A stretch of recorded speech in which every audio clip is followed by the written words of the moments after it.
Hey, it's Rick with Rock Bottom Outreach, and it is Real Talk Thursday. All right, real talk question. Do you believe in this day and time, are we getting closer to the Lord or further away? Now, you got to be honest about that, and let me tell you why I think about that. It's something yesterday just kind of caught my attention, and it was in God's house. And I see this everywhere, I'll be honest with you. When I go to different churches, I see this a lot, that there's a lot of empty seats down front. Everybody's sitting in the back. Here's a guy preaching. He's preaching God's word. And everyone's sitting as far back as they can get. Now, usually I sit back there. I'm a guest. I'm kind of taking it in. But periodically, I'll sit in the first row. I don't want to miss anything. Now, if it was a George Strait concert, would you sit on the first row or the back row? I guarantee you're not going to sit on the back row. You don't want to miss a thing.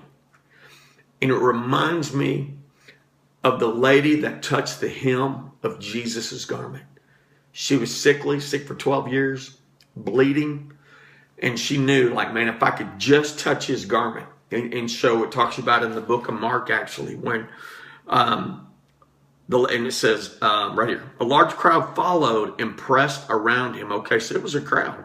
And a woman was there who'd been subject to bleeding for 12 years. She suffered a great deal under the care of doctors, but no one felt it had a cure. And so even with this crowd, this lady pushed her way up front. Back then, women didn't touch anybody. And she touched the hem of his garment. Jesus stopped and said, hey, who touched me?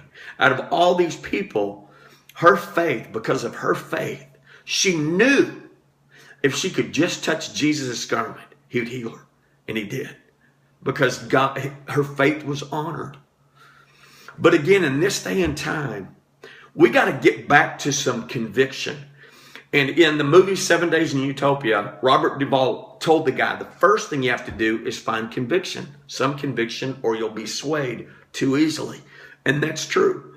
If we don't stand strong in this day and time for what we believe in, we're going to be swayed, I promise you. Man, and you know what? Truth is God's word. And we don't need to get further away from it. We need to get closer to it. I went in a shop yesterday, and I actually picked up this flannel shirt. And you may say, what's the big deal? Here's the big deal. I asked them, what's the big deal? And they said, it's a vintage shirt. It's a vintage flannel. They don't make them like that anymore. And so I kind of had to have it. I'm like, you know what? They don't make it like that. So it kind of took me back in time, man, where we prayed at the schools. The 10 Commandments was there. You know, you could talk about God without, persecuting, beating down. Man, it's time we get back to the basics. God's word is unchanging. Unchanging. Versus us sitting as far away from God as possible, we need to draw as near to him as we can get. Stop sitting on the back row. Man, get up there and get you some Jesus, baby. I'm going to drink my cocoa from my vintage Santa Claus cup. It's Rick with Rock Bottom Outreach. It's been Real Talk Thursday. Bam! Have a good day.